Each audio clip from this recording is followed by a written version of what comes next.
Tecnia news में आप सभी का स्वागत है और मैं हूं आपके साथ अनन्या। चलिए रुक करते हैं आज की 10 बड़ी खबरों पर।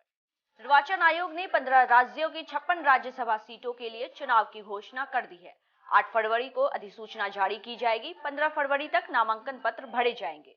केंद्रीय मंत्री अश्विनी वैष्णव, भूपेंद्र यादव, पुरुषोत्तम रुपाला, मनसुख मंडाविया और भाजपा अध्यक्ष जगत प्रकाश नड्डा समेत अन्य कई सांसदों का इस वर्ष अप्रैल में कार्यकाल पूरा हो रहा है। देश का बजट पेश होने से पहले वित्त मंत्रालय ने एक अनुमानित समीक्षा रिपोर्ट जारी की है। इस रिपोर्ट के अनुसार वित्त वर्ष 2025 में इंडियन इकोनॉमी 7% की रफ्तार से आगे बढ़ेगी और अगले 3 साल में देश $5 ट्रिलियन की जीडीपी वाला देश बनकर उभरेगा और भारत दुनिया की तीसरी सबसे बड़ी इकोनॉमी वाला देश बन जाएगा। साथ ही रिपोर्ट में यह भी उम्मीद जताई गई है कि वित्त वर्ष 2030 तक भारत $7 ट्रिलियन जीडीपी वाला देश बन सकता है। इस बार गणतंत्र दिवस के मौके पर परेड में निकाली गई झांकियों में संस्कृति मंत्रालय की झांकी को प्रथम पुरस्कार दिया गया। मंत्रालय की झांकी में भारत की समृद्ध सांस्कृतिक विरासत की झलक से भारत है लोकतंत्र की जननी संदेश को दर्शाया गया था। परेड में प्रथम स्थान प्राप्त करने पर मंत्रालय ने एक बयान में इसे भारत की सांस्कृतिक विरासत की समृद्धि का प्रमाण बताया है। मंगलवार को राष्ट्रपिता महात्मा गांधी की 76वीं पुण्यतिथि पर पीएम नरेंद्र मोदी ने सोशल मीडिया प्लेटफॉर्म एक्स पर श्रद्धांजलि अर्पित की है। पीएम मोदी ने कहा है कि महात्मा गांधी का बलिदान हमें समाज की सेवा करने और राष्ट्र के लिए समर्पित होने के लिए प्रेरित करता है। साथ ही पीएम मोदी ने उन सभी शहीदों को भी श्रद्धांजलि दी है जिन्होंने देश के लिए अपने प्राणों की आहुति दी है।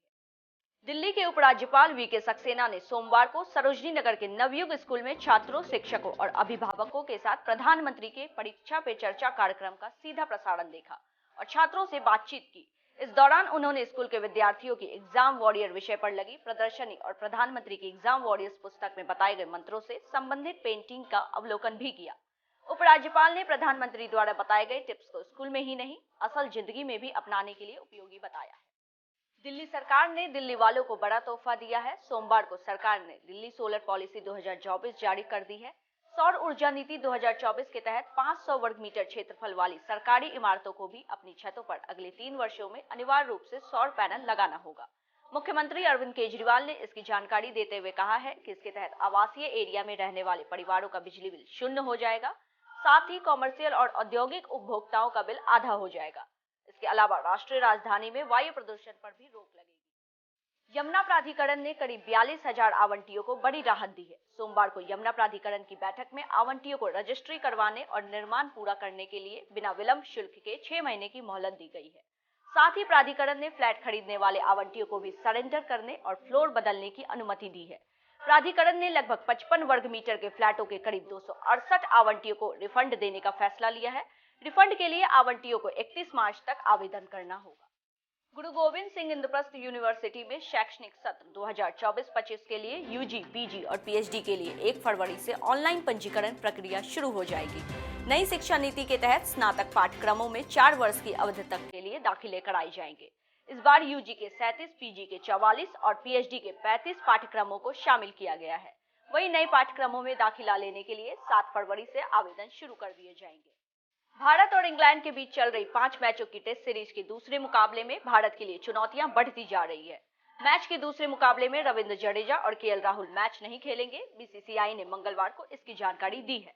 इससे पहले विराट कोहली भी इंग्लैंड के खिलाफ दूसरे टेस्ट मुकाबले से बाहर हो चुके हैं। सीरीज का दूसरा मुकाबला 2 फरवरी से विशाखापट्टनम में खेला जाएगा। बॉलीवुड के मशहूर संगीतकार ए आर रहमान ने साउथ स्टार रजनीकांत की आने वाली फिल्म लाल सलाम को लेकर एक बड़ा ऐलान किया है। इस फिल्म के लिए ए आर रहमान ने आर्टिफिशियल इंटेलिजेंस की मदद से 2 दिवंगत गायक बम्बा बाकिया और शाहुल हमीद की आवाज में गाना रिकॉर्ड किया है। मृत सिंगर्स की आवाज को जीवंत करने के लिए संगीतकार ने उनके परिवार के लोगों से इजाजत भी ली है। इस खबर में इतना ही। बाकी अन्य खबरों के लिए देखते रहें टेक्निया न्यूज और चैनल को लाइक, शेयर और सब्सक्राइब करना बिल्कुल ना भूलें। शुक्रिया।